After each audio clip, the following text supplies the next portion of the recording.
Chapter 4 The Testing Tree. The woman paused briefly and adjusted the cushion near the boy's ankle. Tickled that the cat was curled up on Zeb's chest, she tended the fire and began again. In the very center of the Garden of Eden, God planted a beautiful tree. Prettier than any Christmas tree, its ornaments were a strange and lovely fruit.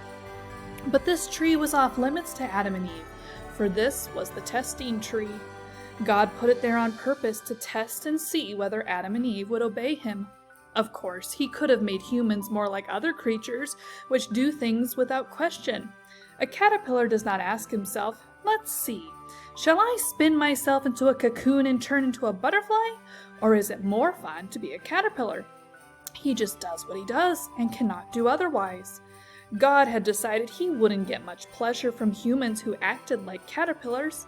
He wanted people who would obey him and be his children because they chose to. And so, the testing tree. It wasn't a hard test, not like putting a candy bar in front of you and saying you mustn't eat it. After all, there were lots of other trees in the Garden of Eden. Plenty of juicy apples and oranges to choose from, and figs, grapes, cherries, plums, better than the best candy bars. God told Adam to help himself to all but that one tree in the middle of the garden.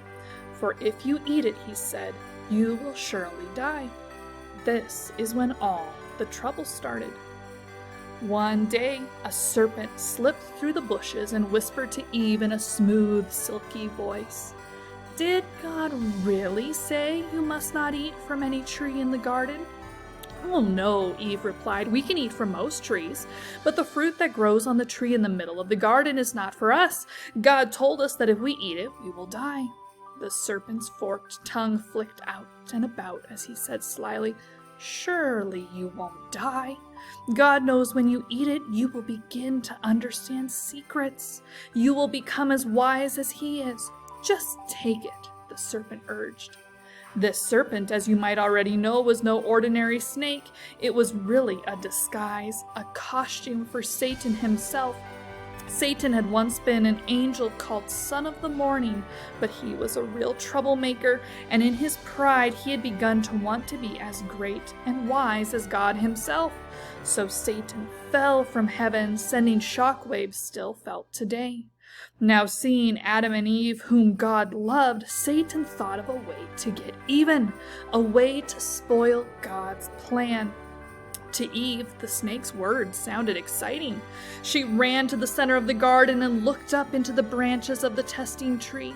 There, ripe and tempting, hung the fruit. She remembered what Satan said about it making her as wise as God, so she picked one. For a moment, she wondered if it would really kill her. She took a tiny bite of it and waited. Nothing happened. She waited some more. Still nothing. Eve felt as strong as ever, and the fruit was so sweet. Quickly, she gulped down the rest of it. Then, picking a piece for Adam, she took it to him. Adam ate it. And joy died. Fear came. That doesn't sound too awful, does it? No worse, anyway, than stealing cookies from the cookie jar. But this was the first time anyone on earth had ever disobeyed God, and from that day on, all was ruined. When Adam and Eve failed the test at the testing tree, it may not have been the end of the world. It was, however, the end of the happiness his world had enjoyed. Every horrible thing you can think of, sickness, war, loneliness, thorns, nightmares, got its start the moment Eve disobeyed God.